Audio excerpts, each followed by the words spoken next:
Computer Organization and Architecture, Chapter 6, Memory.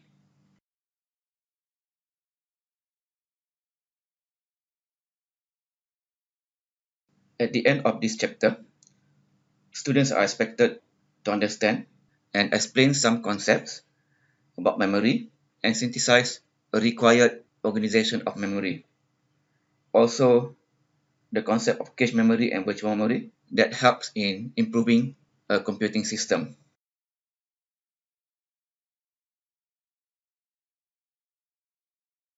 Chapter content.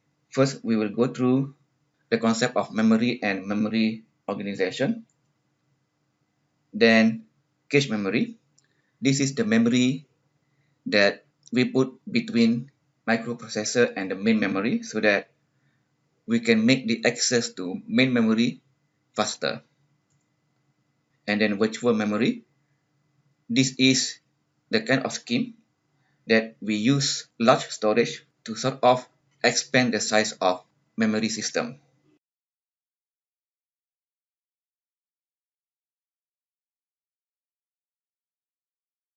Let us go through about memory in general first.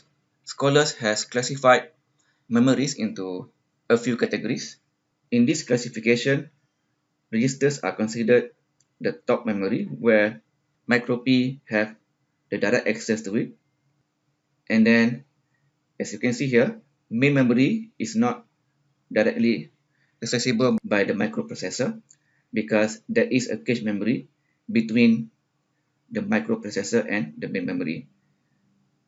The secondary memory, the secondary storage, normally it is the hard disk, and we normally call it only storage. And the lowest hierarchy in memory is the one that we use to keep the content for the longest time possible. For example, magnetic tape and optical disc, and we call this offline storage. This table shows the comparison in speed. Of course, registers are the fastest because they are the one connected directly to the microprocessor, then cache, then main memory, then the disk storage. And also there's comparison with regards to cost per megabyte and total cost, and also the amount that we use. When talking about memory, there are two kinds of memory, ROM and RAM. ROM is read-only memory, RAM is random access memory. Let us talk about random access memory first. The smallest memory element in RAM, which is the 1 bit of RAM, we call it RAM cell. There are two ways to implement this. One way is what we call static RAM. The other one is dynamic RAM. And this is how it is implemented at fabrication level or VLSI level as circuit.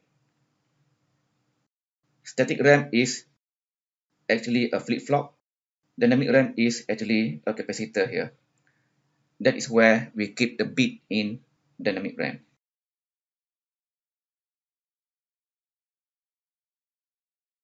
More about dynamic RAM. They are built on capacitors. Because it is a capacitor, the process of reading the memory will draw some current. That current comes from the charge that we trap in the plate of the capacitor. And because of that, the content will gradually disappear or discharge from the capacitor. And due to this fact, we call the RAM as dynamic, because the content may disappear just because we read it. More on dynamic RAM. Because of this loss of the charge, dynamic RAM requires refreshing to keep the content. This is done when certain part of the dynamic RAM is not being accessed. There will be a specialized circuit on the memory system that will pump some charge to the plate of the capacitors that hold a big one, for example. And this refresh process will slow down the entire read and write, because that process, the read and write, will need to wait until it finishes. So this is the main reason why dynamic RAM is relatively slower than static RAM. Next is static RAM. Just now, if the dynamic RAM was built on capacitors, static RAM are built on flip-flops or any bistable element. And in this case, the charge or the bit status of the storage does not go away just by reading from it. For this reason, static RAM is generally faster than dynamic RAM. To summarize this, let us look at these differences between static RAM or SRAM and dynamic RAM or DRAM in a table. In terms of size, DRAM is smaller because it is built on capacitor. Capacitor is just two plates separated by a piece of insulator. But static RAM is built on flip-flop, which actually is built on many gates or many transistors, even though we draw it just a box of flip-flop. In terms of cost, DRAM will be cheaper because it is smaller. We can buy a lot of it in a very small die. And because SRAM is flip-flop, is larger, then consequently it is costlier because we can build a lot fewer flip-flops on the same area of die. In terms of speed, dynamic RAM is slower due to refresh operation. SRAM is faster because there is no refresh. And where do we use these two types of RAM? For DRAM, it is mainly on the main board memory, the main memory system. SRAM, because it is faster but more expensive, we can buy it in smaller amount. We use it in cache memory, the one that sits between the main memory and the microprocessor. Next is flash memory cell. Flash memory is used to build the kind of ROM that we can read and write also. But the main feature in a flash memory is the existence of a floating gate, this one. And this floating gate is insulated from the actual controlling gate that is coming from the external line. It is separated by a dielectric or insulator. So the existence of this floating gate is the kind of new memory technology, not only in flash memory. EEPROM is also a kind of older technology that use floating gate. Next, let us start our theory on memory as a system. First, how do we draw a memory system as a block diagram? This is how we normally draw it. We have memory chip or a few memory chip in block diagram. We have a few lines of address line. You can see address line is always input. Data line can be either input or output because sometimes we want to keep data in memory, sometimes we want to read from it. There are also lines for telling whether we want to write or read from memory chip. Writing normally active low, reading normally active high. And chip select, this is a line that we sometimes call chip select, CS, enable, EN, or OE, output enable. And normally this line is also active low. Pay attention to this style of drawing data from a memory system. Normally we write data as bidirectional line, either going in or going out.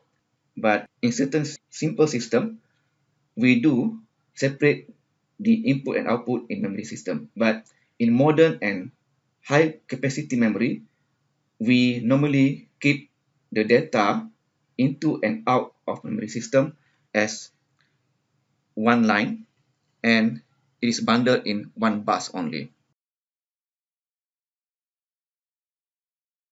Let us look at a very simple and very small memory system. We have 4 memory IC. One IC is only one word 0, 1, 2, 3, and that one word is only 4 bit. So we bundle them together. This becomes possibly any word that comes from any of these memory chip. So in this drawing, we separate the data in and the data out. But in your test and exam, we will show you how to draw data in and out from memory using only one bus that can be connected or disconnected using tri-stick buffer from memory. And since we have 4 of them, we need to select which one using only 2 bits address. 2-bit address can address 1 out of 4 words. And this 4-bit address will be feed into a 2 to 4 decoder, and each of the output of the decoder will be connected to the chip select of each word or each memory IC separately, because these ICs have only one word each and need no address lines. And don't forget about read-write signal. Read-write signal should go to each and every one of the IC, and it can only be coming from one source. So we have this, what we call forward by 4-bit memory. This can be simplified by this diagram, and pay attention to the difference between this diagram and the diagram in 2 slides before. This diagram is separating the input data from the output. The rest of the lines are the same: the address, read write, and chip select. And this is how we write the organization of the memory 4 by 4, which means this is forward, how many, one bundle, one bunch of bits that we can read in parallel. So there are 4 words, and each word is having 4 bits in this case. So we write it as 4 by 4 RAM. With that 4 by 4 RAM, we can build a larger memory system. So this is a concept of memory organization. We have a few small memory. We want to build up a larger memory system using these small pieces of memory IC. So now we have 2 of them, 2 of 4 by 4 memory just now. We can put them next to each other so that now each word is consisting of 4 plus 4 bit. So there are 8 bit in and 8 bit out. The rest of the lines, the chip select and read write, they are all still going to each of the IC coming from one source. The same to the other lines. The difference now is that the data in and data out, they are bundled together to become a wider word. Before this, we have 4 word by 4 bit RAM. Now it's still forward but 8 bit word. The same 4 by 4 RAM just now, we can construct them on top of each other so that we have 8 word now, but each of the 8 word is still 4 bit. Data in stay as 4, data out also stay as 4, but now we have 8 word, 4 in here and 4 in here. So we need 3 address bit. The MSB of the address bit will use to select either one of the RAM.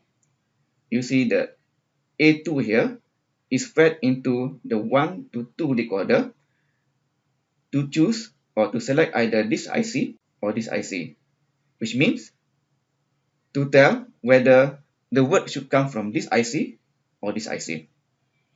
And the lower bit in the address line is to tell which one out of that 4 word in that RAM. So the difference between the previous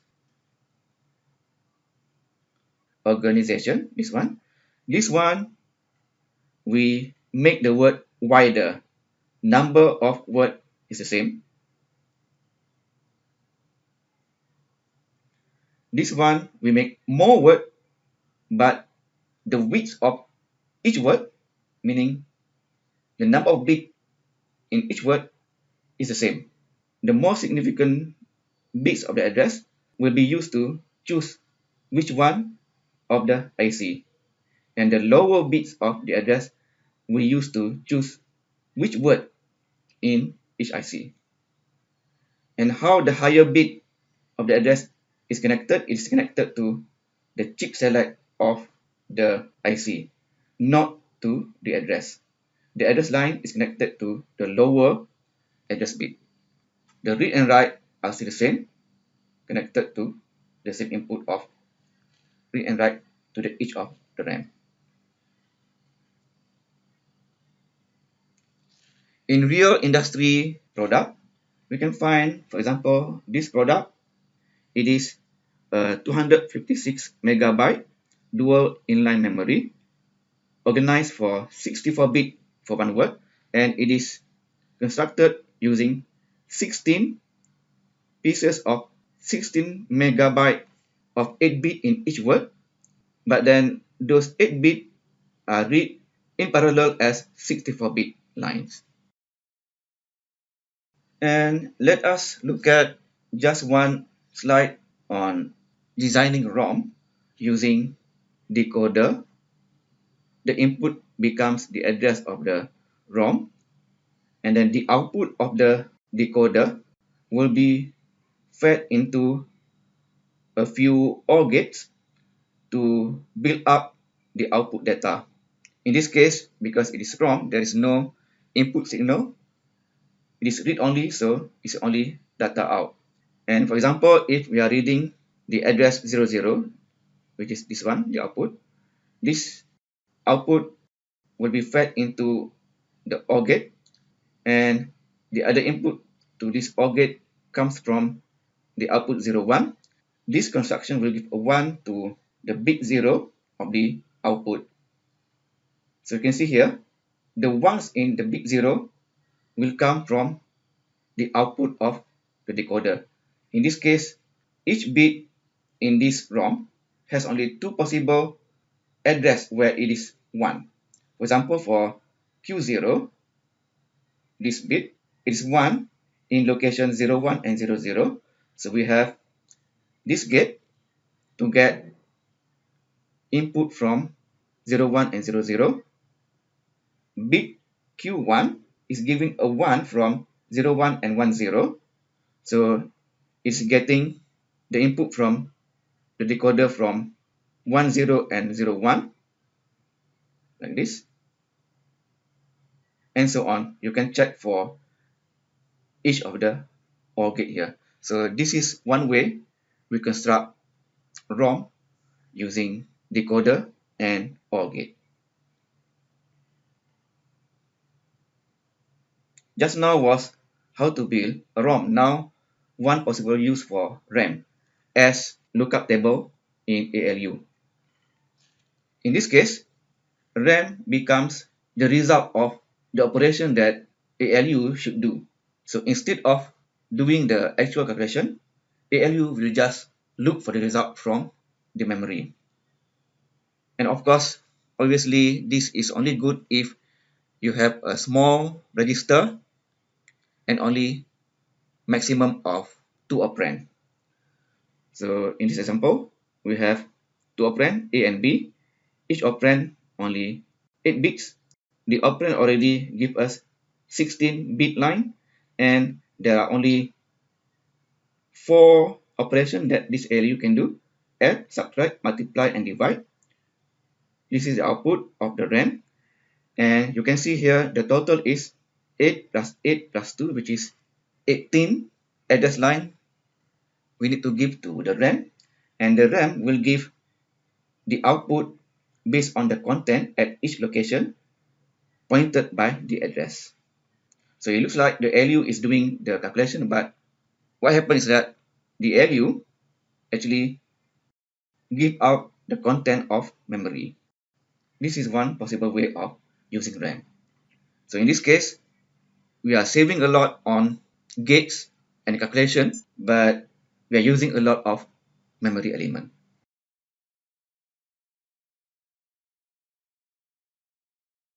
Next, let us talk about a little bit on memory access timing. Since this is not micro-P course and also not a digital design course, we are going to do this discussion just conceptually. We won't go through the specific way on how to do memory read using assembly language or designing the actual waveform or circuit to perform it. Due to many control and data lines that come and go into memory IC, why there are many control and data lines? Because memory is supposed to be huge. Nowadays, megabytes is very small and you cannot do anything with a system with only megabytes of memory. You need gigabytes of memory. Because it's gigabyte, we need a lot of address line and also a lot of data line within the memory IC itself. So because there are many things in the memory IC, there is a need to coordinate or time the entire process so that the read and write process is successful.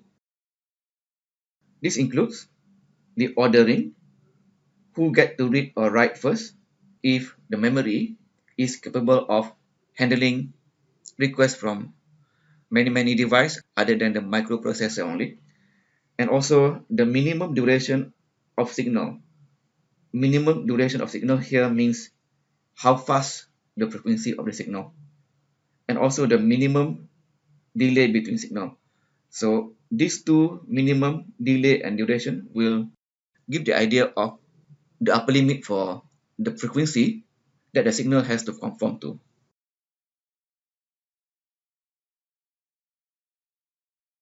The exact requirement is documented by the manufacturer of the memory IC. For this course, we will consider the general idea about it and the simplified version of the access timing that we call memory access cycle. There are two timing diagrams involved in memory: read timing and write timing. Read timing is less complicated. Let us consider read timing first. The cycle of either read or write timing is determined by the change of value at the address line. For read timing, there is no read-write line included in the timing diagram. We only show the address, the chip enable or chip select, and then the data line. The restriction normally is given by the manufacturer will be about the read time between the actual data output and the change of the next address to read. The minimum of this add with the minimum of time that the data comes after we enable the memory IC. So the cycle that the address can change is limited by the minimum time of the addition between this time and this time. So the read time can be longer than that minimum time. For example, in this diagram, there is an excess of time about the amount of this time. So the read cycle cannot be shorter than this time from here to here, at this time from here to here. The write time, now you can see you have to also consider the read write. Why? Because to write, you need to lower down the signal to 0 because write is active low. The minimum timing or the fastest frequency that we can have for write timing, the write cycle, of course still the change in between of address value from here to here. What is the minimum timing? It is the write time from here, the write recovery time from here to here, the minimum pulse of low write signal, and also added up on top of the minimum time that the write signal, the low write signal, has to wait after the first address change. So this time plus this time plus this time is the minimum timing that we need to give to our write cycle. So the reason why in read timing there is no consideration of read-write signal is because the signal doesn't change. The signal stay high. Only in write timing, the signal goes low.